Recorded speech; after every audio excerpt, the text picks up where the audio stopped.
Welcome back to some of the best stories from r/TalesFromTechSupport. I hope you had a great day. Thanks for all the likes and comments on the last video. And now let's take a look at the first story. It's called Teach Them. This happened during appraisal season a few months ago.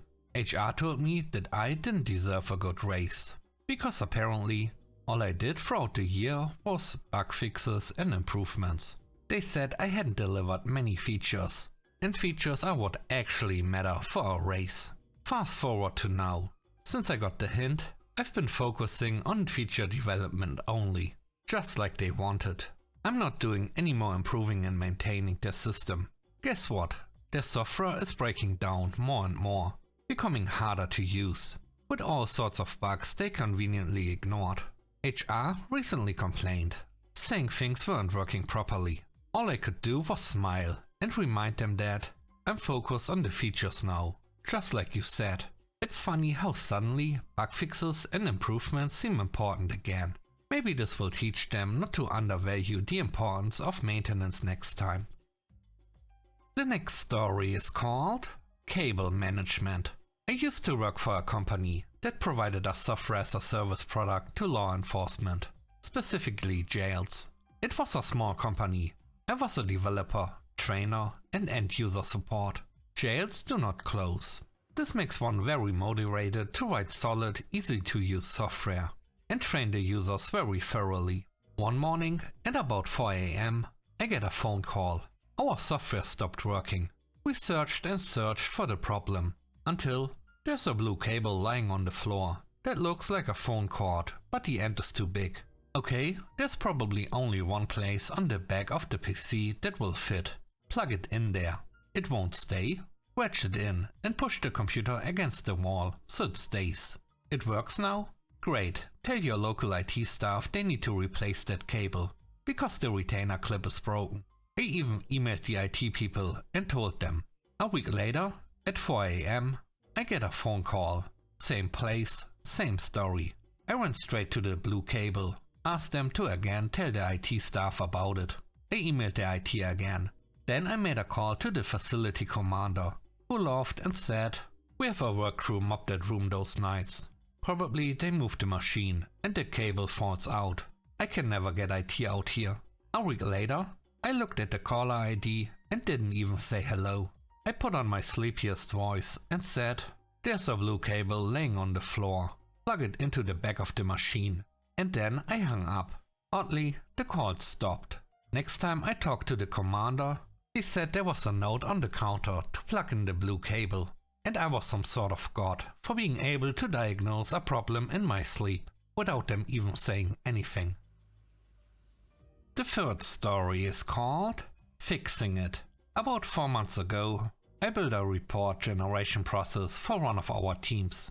They had a process of informal copying and pasting data from a few sources, and then used some ad hoc pivot tables, combined with manually aggregating the data. They did this every month. It took 2 weeks each time. I built something for them that auto-pulls from the data sources, generates some standardized reports, creates a relational database from those reports, and then generates a massive table the end users can query at their whim. Team members have to prod it at 2 spots to configure some filters according to the current whims of the business. But the routine takes about 10 minutes. It worked great, and they were thrilled with the result. At the end of this, I asked them to please call me if they wanted any changes. Like everything I make, it's built with fairly common tools we use in the business. They could make changes, but they seemed to lack the necessary expertise. They would just muck it up, probably. I was very polite, but direct. Please let me make any changes. I'm happy to do so. I got a call last week. One of the team members told me that the query results were nonsensical. They were filled with errors or just random gibberish. They asked a couple of basic questions. Then they assured me that they were working on it, and the team would only pull me in if necessary. It's probably too late now. They did eventually pull me in. A discussion with the team revealed what happened. Someone on the team had made a change to one of the input tables. I had set up the process to automatically accommodate some changes, but not the structural changes they made. Someone else on the team saw an error in the reports, so they made a couple changes to the report generation process to compensate. And then someone else saw errors in the resulting table, so they made changes there to compensate. Then they started talking amongst themselves and began trying to fix it all, which failed, resulting in more grubby hands poking here and there. The result is a haphazard mess. I started this afternoon carefully backing out every change they made, working backwards. But based upon what I'm seeing, I will probably just revert everything to my last edit, eliminating everything they did. None of it had any value. They must have spent hours trying to fix this, at least. I could have made whatever changes they wanted, probably in 10 to 15 minutes. Now I'm going to have to carefully message back to them how I repaired this. I need to strike the appropriate level of frustration, so they, hopefully, take me seriously, while I also avoid making them feel stupid. I don't want them complaining to their manager, and I will again ask them to please contact me if they want any changes. The next story is called One at a Time. In a previous job, I did support for a company that makes automatic people counting devices. Basically, they are ceiling mounted and count people via infrared across a couple of virtual counting lines. They are quite advanced, being network accessible, and also have a low-res camera view for remote setup and support. A customer buys about 30 of these to install in their building to count people in and out, as well as on and off each floor via the different stairways and elevator lobbies. Basically a building utilization project. Everything is working fine, and everything is accessible on their main network and counting pretty accurately. The customer is happy. Fast forward a few months and we are informed that they are upgrading their network equipment, and as a part of the change, everything's going on a new subnet. This means the static IP details of each device must be changed. Usually you just log into each device on the current network, make the changes you need, and then once the main network changes are done, the devices will just join the new network and all will be well. But this wasn't what the customer wanted. They wanted no interruption at all. A decent bit of coordination would have meant that was possible, but the guy running this project was a bit vague about timescales of each element. For one reason or another, it was decided that they would go around to each device locally with a laptop and patch lead and change each one, verify it works, and then move on to the next one. Okay, fine, it's your time. Little did I know, they'd ask their in-house IT department to do the work. The first I hear is when I get a phone call, saying that they are at the first device and they need help. Okay, no worries. There's a network reset button on the back. Just hold that for 5 seconds and it will go temporarily to a known IP address. You can then connect your laptop, enter in the new details, and voila. At this point I'm told they did a full reset by holding down the reset button for 20 seconds. You've not only permanently lost the network settings, but every other setting too. This means it will need setting up again to count properly and send the data to the right server, etc. Not a 30-second job. I look on our server and see we have automatically backed up the device settings, so it's not that bad. They just need to connect to this one on the default IP, upload the backup file, then make the new IP changes. Each device has a built-in camera, so when the guy connects, I casually mention that if they are stood right under the device with their laptop, they should now be able to see themselves. No, is the reply. In fact, that looks like the elevator lobby from downstairs. That shouldn't be possible, as you are physically connected to this one. Oh no, we are not. We are on the Wi-Fi. At this point, I realize what they have done. Instead of resetting each one and making the changes in turn, they've reset every single one so that they are all on the default IP, and it's just random chance which one they make a connection to. At this point, I simply email them every backup file that I have and tell them they are on their own.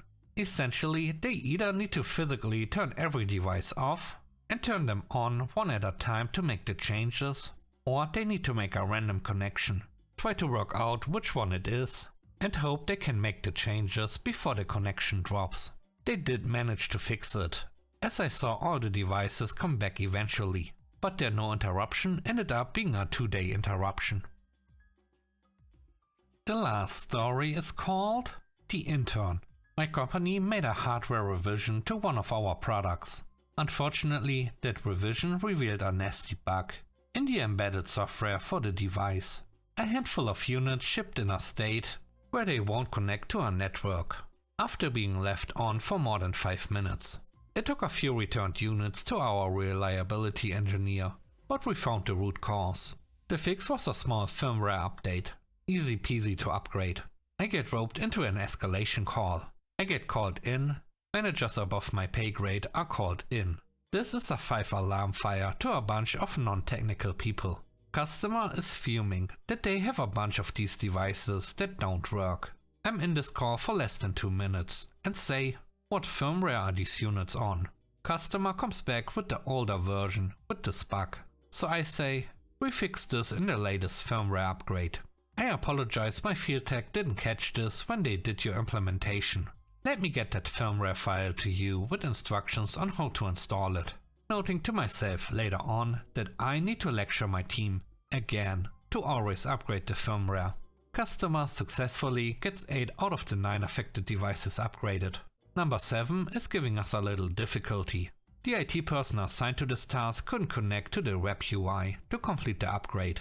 It happens. Sometimes the IP address isn't what we think it is. And this customer opted for DHCP with no reservation. I told them to just reset the device to factory defaults using the reset button. I provided the default static IP that comes up after reset. I then get an email from the IT person doing this project. I can't connect to that default IP either. Since this is customer acting as remote hands for me, I make sure I'm dealing with someone competent. Are you on the same layer 2 network as the device and assign an address on your PC that's in the same subnet as the device? The customer comes back that they are remoted into their laptop, which should be on that network. Then proceeds to whinge about the other stations working fine. Great, I got the intern. Explained why they could get to the others, but not this one. That we've reset to factory defaults. Then I can't do it. I further explained that someone will physically need to be at the location to connect to that device to bring it back online. At this point, I'm ready to tell the project manager to just send the customer another unit. I have 20 people I have to write herd on, and I don't have time to train customer interns. Thanks for watching the video to the end. I hope you enjoyed it. If you did, please don't forget to leave a like, comment and subscribe. And if you have time, watch another one of my videos. Also, if you want to support me further, check out the channel membership or Patreon. And now I hope you have a great day. See you soon. Bye bye.